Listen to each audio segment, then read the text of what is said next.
Bienvenue dans Arte Reportage. Il y a un an, jour pour jour, les Algériens descendaient dans la rue pour entamer leur révolution. Parviendront-ils à la mener à bien? C'est l'une des thématiques de cette émission. Des concerts de casseroles. En Algérie, c'est par ce signal qu'il y a un an a sonné le début des manifestations. Hommes, femmes, vieillards, enfants, ouvriers, intellectuels sont descendus dans les rues, tous unis pour défaire le régime. Sous la pression de millions de manifestants, le président Bouteflika a été poussé vers la sortie. Mais depuis, la révolution patine. L'armée s'accroche au pouvoir et fait la sourde oreille au désir de changement et de liberté. Si pour beaucoup d'Algériens, la déception est immense, ils sont encore des milliers à manifester chaque vendredi. Ils le savent, changer un système sans plonger le pays dans le chaos ne se fait pas du jour au lendemain. La preuve chez leurs voisins égyptiens et libyens. Alors, l'Algérie est-elle à l'aube d'un nouveau printemps arabe ou d'une grande désillusion? Élément de réponse avec Amina Boumaza et Miyou Kidrose de Caravelle Productions. Dans la baie d'Alger se trouve le quartier populaire de Bollorine. L'an dernier, au début du soulèvement populaire, nous avions filmé le quotidien de Jamal Lazizi. À l'époque, ce gardien de parking et ses collègues écoutaient en boucle l'hymne des manifestants. Des paroles que Jamal ne veut plus entendre.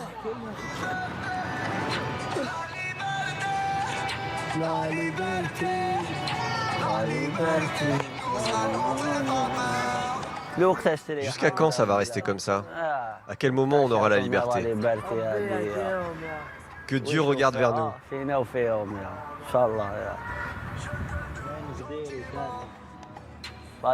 Cette chanson, maintenant quand je l'écoute, je vais pas te mentir, mon cœur se serre. En Algérie, on vit toujours dans une grande prison. On est coincé. Depuis qu'il y a des protestations, ça a empiré et ça va encore empirer. Voilà la monnaie.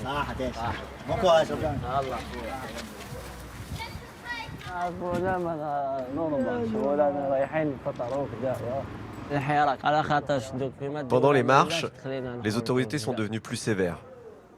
Il y a des policiers en civil. Ils t'attrapent, ils prennent ton nom et ton prénom pour te ficher. Parfois, ils nous courent après et nous donnent des coups de matraque.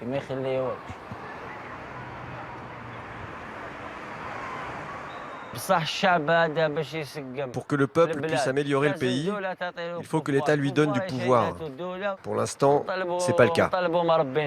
On prie Dieu pour que ce pays s'améliore. On aime notre pays et on priera pour qu'il change pour la prochaine génération. Mais pour nous, c'est déjà trop tard. Après un an de mobilisation, beaucoup d'Algériens désespèrent de voir un jour le changement et craignent même un retour en arrière.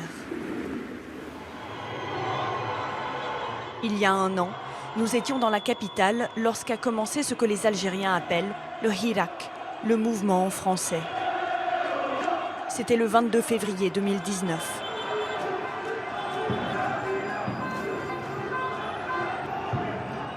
Une date passée dans le vocabulaire courant pour parler de ce soulèvement sans précédent.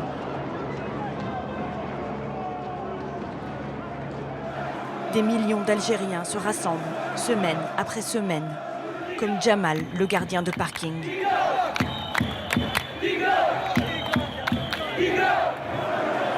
La foule demande le retrait de la candidature du président Bouteflika à un 5e mandat, mais aussi de meilleures conditions de vie, plus de liberté et moins de corruption. Afin de calmer la révolte populaire, l'armée décide de pousser Abdelaziz Bouteflika à la démission. Dans les mois qui suivent, les politiciens et les hommes d'affaires proches du clan de l'ancien président sont arrêtés et condamnés à de lourdes peines de prison. Mais les signes d'ouverture s'arrêtent là. Les Algériens assistent alors à un retour de l'État policier. L'armée, dirigée à l'époque par le général Gaïd Salah, reprend les commandes et organise des élections dont sort gagnant le candidat des militaires, Abdelmajid Tebboune.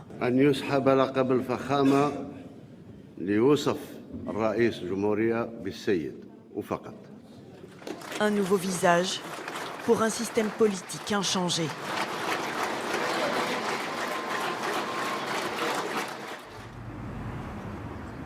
Cette année, les autorités ont refusé nos demandes de visa. Nous avons donc filmé sans permis de tournage une jeunesse algérienne qui hésite entre volonté de continuer le combat et des illusions politiques.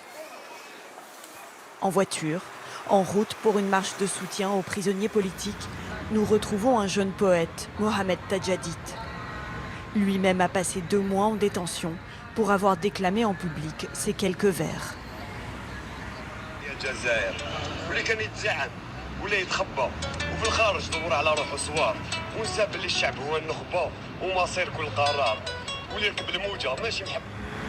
Aujourd'hui, le jeune militant vit en liberté conditionnelle et risque 18 mois d'incarcération à sa prochaine audience au tribunal.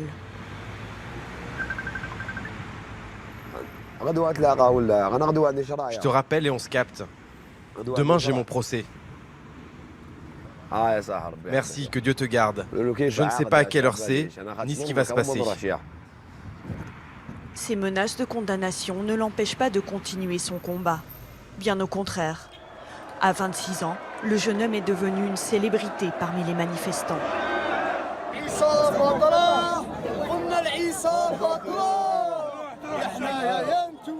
Lui, quand ils l'ont arrêté, j'étais à ses côtés.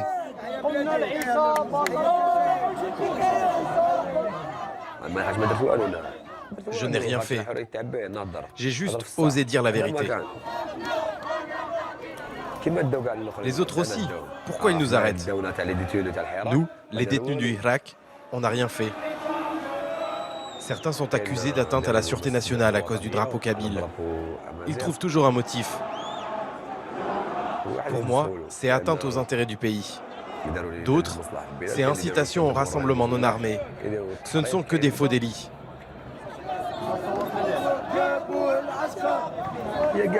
Ils sont capables de te coller n'importe quoi. Ils nous utilisent comme des otages.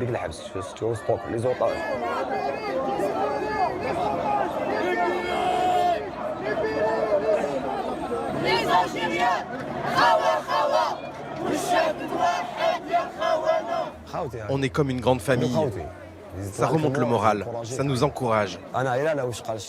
Moi, ce que j'exprime, ce sont les souhaits du peuple. Je n'ai rien inventé. C'est pour ça que les gens m'aiment. Il n'y a que la police qui me frappe. À plus d'1 heure de bus du centre d'Alger, Mohamed vit dans une barre d'immeubles, héritage d'un programme de logements sociaux.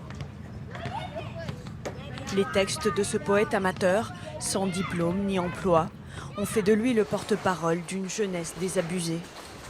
Sa famille et ses amis ont gardé les affiches et drapeaux que les comités de soutien ont fabriqués pour réclamer sa libération. Voici le plus grand. Celui-ci, c'est un groupe d'Alger qui l'a fait quand j'étais en prison. Si on me renvoie derrière les barreaux, les gens brandiront à nouveau ces portraits. On ne les redescendra plus. En prison, il y a beaucoup de monde. Pas juste 1 ou 2 manifestants. Il y a des politiciens, des policiers, de simples citoyens qui n'ont pas été relâchés.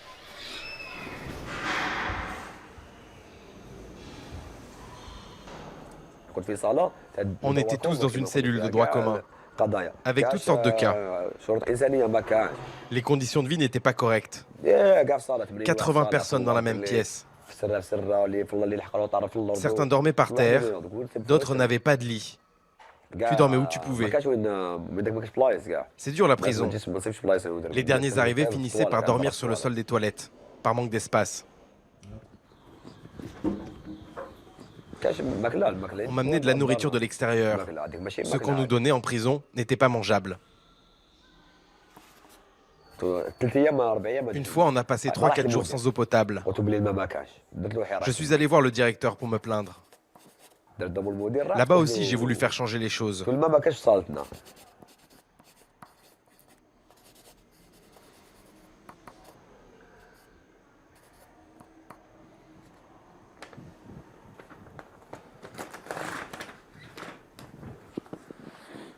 الجزائر ما كانش عداله وكلمه الشعب فوق الجميع ما يحبوش يفهموها قباله باللي بلادنا ماشي للبيع الحوار مع الاستعمار يقولنا لا لا واللي يرضى بالدل هذاك ويطيع قولوا له لسان حراير وحنا رجاله غير هاد الارض ما خلوها تضيع. Comme Mohamed, plusieurs centaines de militants vivent ainsi en sursis, sous la menace permanente d'arrestation et de retour en prison. L'objectif des autorités, faire taire le Hirak et les espoirs de changement qu'il a soulevés. Pendant quelques semaines, Amel Zen avait cru en avoir fini avec la censure politique, avant de déchanter.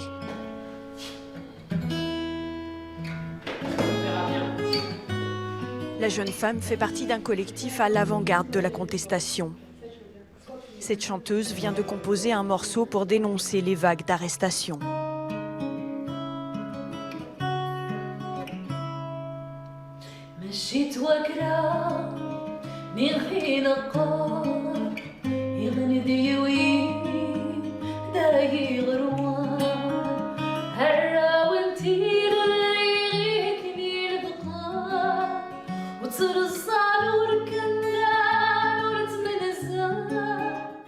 Cette chanson raconte justement des détenus qui, eux, ont choisi de résister, de ne pas courber l'échine, de ne pas se trahir et de continuer la résistance malgré on va dire, la répression. La première partie du Hirak a fait que là, il y a eu le départ de Bouteflika. Et là, à la surprise du pouvoir en place, le Hirak qui continue. Ce n'était pas juste pour le 5e mandat. Le peuple était sorti le 22 février pour dire non au 5e mandat, mais aussi pour la rupture totale avec le système en place.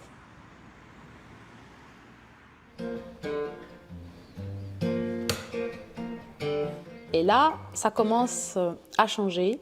Et là, on remarque qu'il y a un peu plus de pression sur la capitale, les fouilles. Il y a eu des manifestants qui ont été pris au commissariat. Donc voilà, ça évolue vers ça, vers beaucoup de répression. Les médias ne sont pas libres, la justice n'est pas indépendante.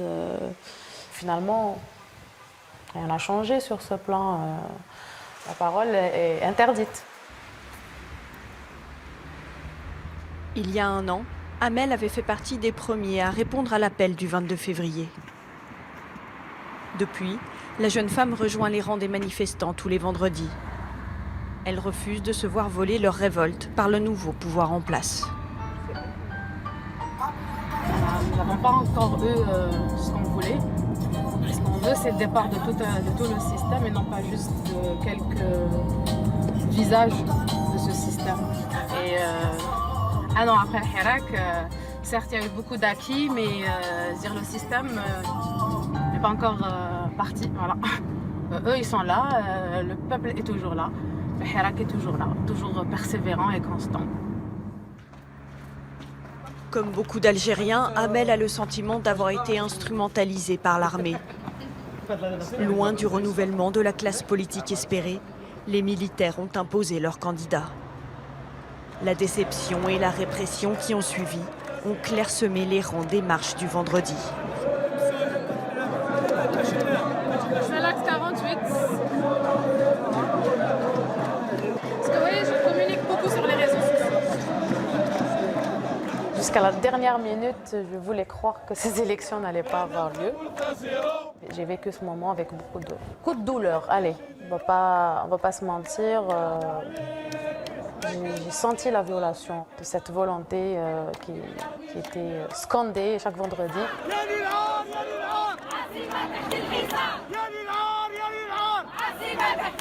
C'est quand même passé et nous on continue à sortir.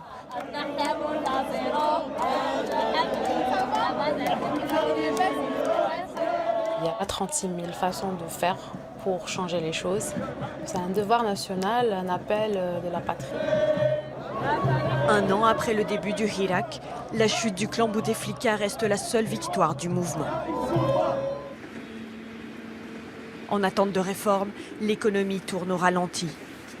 L'Algérie connaît ses taux de croissance les plus faibles depuis 20 ans, à peine 1%.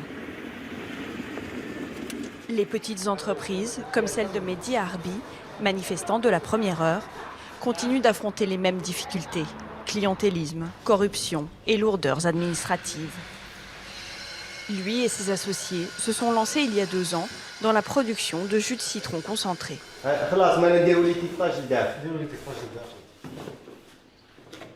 On sait que le pays était dirigé par une bande de potes.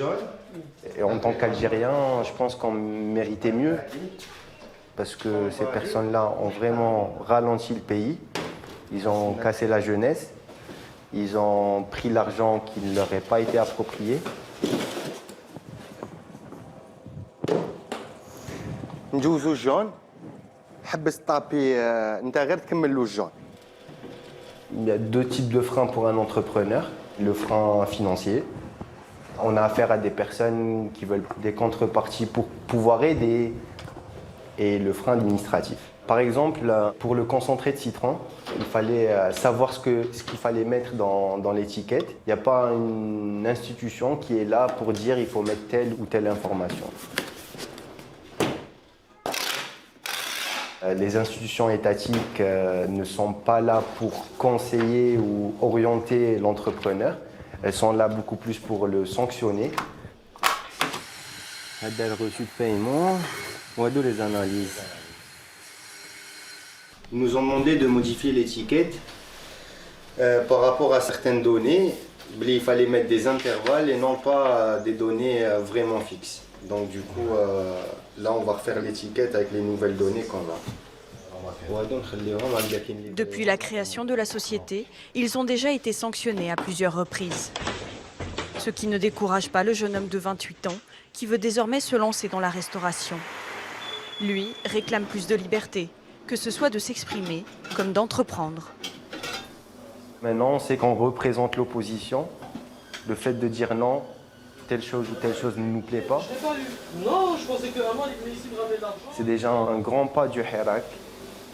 Maintenant, il faut vraiment qu'on œuvre pour un gouvernement qui est légitime, avec une justice indépendante, avec une société qui est méritocratique, que le meilleur gagne, qu'il y ait de l'emploi pour tout le monde. Et c'est ça principalement les revendications du Hirak. Un optimisme de plus en plus rare chez les manifestants. Dans les rues d'Alger, la désillusion semble être le sentiment le plus partagé. Nous retrouvons Jamal dans son quartier de Bolorine. Après des études pour devenir électricien, il n'a jamais trouvé de travail dans son domaine, si ce n'est des petits boulots, comme aujourd'hui sur ce chantier.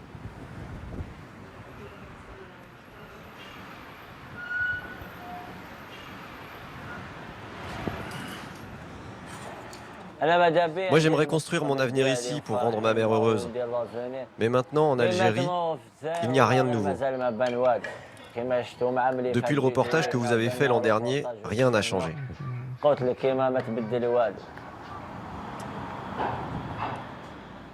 Ils nous disent d'être patients, que les réformes vont arriver, mais on attend toujours.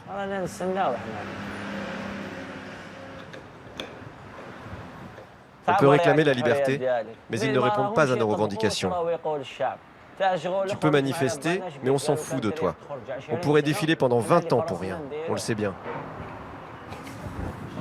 C'est bon.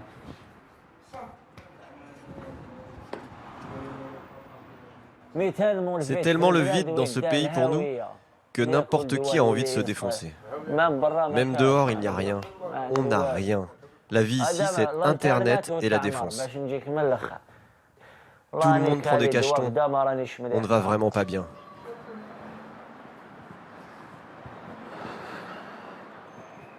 Loin des lendemains qui chantent et de l'euphorie révolutionnaire, c'est la gueule de bois pour la génération de Jamal.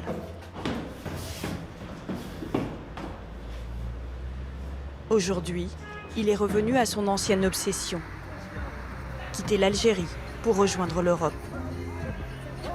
Son ami Malek, devenu chauffeur de taxi après son service militaire, a déjà réussi une fois la traversée avant de se faire expulser.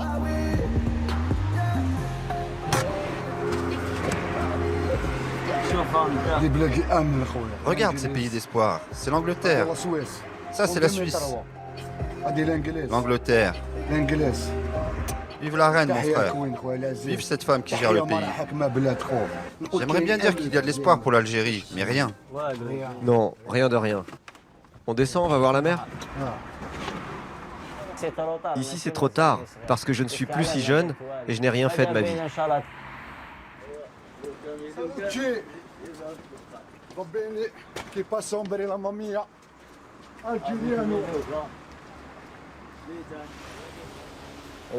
Si ça reste comme ça, je vais me préparer à l'immigration.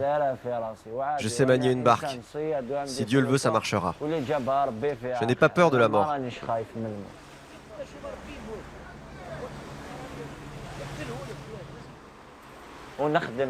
Je travaillerai là-bas et je leur prouverai que notre pays n'a rien fait pour nous. J'ai 4 amis qui vont m'accompagner. Si Dieu le veut, on sera 5 à partir tous ensemble.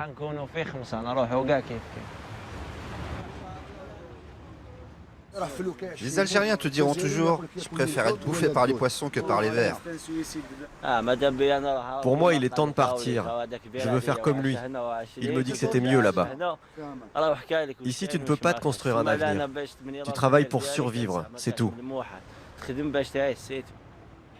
Rien que depuis le début de l'année, les gardes-côtes ont déjà arrêté plus de 300 candidats à l'immigration illicite.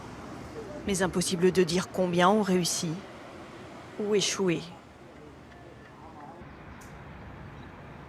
Dans sa cité HLM, nous retrouvons Mohamed chez ses parents. Au petit matin, le jour de son procès.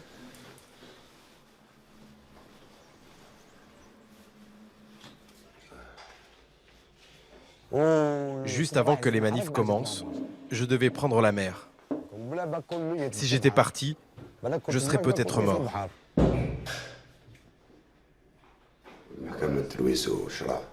Aujourd'hui, on va aller au tribunal pour mon procès. Je ne sais pas ce qui va se passer, s'ils vont me relâcher ou me renvoyer en prison. On est entre leurs mains. Une révolution, un combat, ماهوش بطل.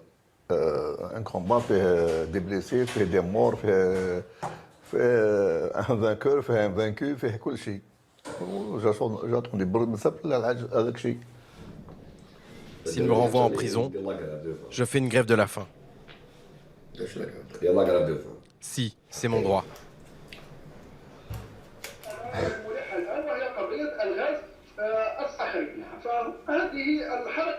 Je suis innocent. Je n'ai rien fait. Ils veulent me garder pour me censurer. Ce régime est incompétent. Je ne suis qu'un jeune de 26 ans sans éducation et je les dérange. Je leur fais peur rien qu'avec mes paroles.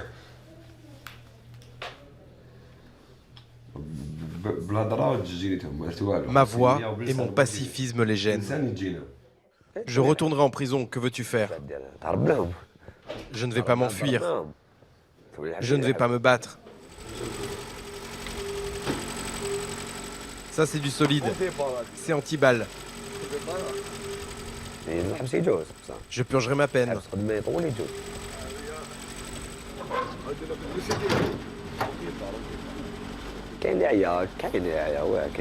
Aujourd'hui, il y a des Algériens qui fatiguent, qui sont lassés.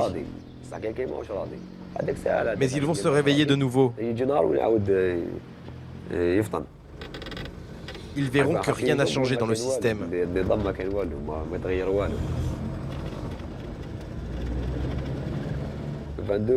Maintenant, on va attaquer la saison 2 des manifs, parce que rien n'a changé. Ce jour-là, le procès de Mohamed est repoussé à une date ultérieure.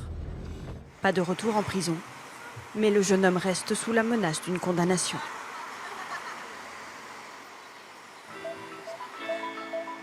Loin des regards, Amel prépare la sortie d'un album avec des musiciens des deux côtés de la Méditerranée. Pour célébrer le premier anniversaire du Hirak, la chanteuse veut organiser un concert à Alger.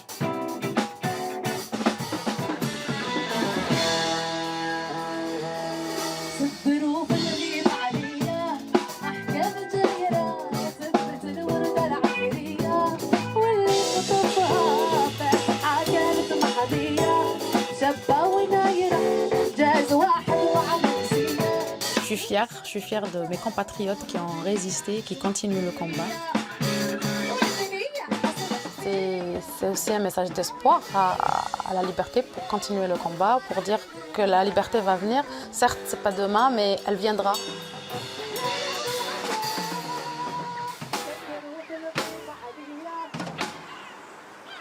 Amel, Mehdi, Mohamed et Jamal, tous veulent croire que la flamme du Hirak ne va pas s'éteindre. Que leur mouvement n'aura pas juste servi aux militaires algériens à remplacer une caste dirigeante par une autre.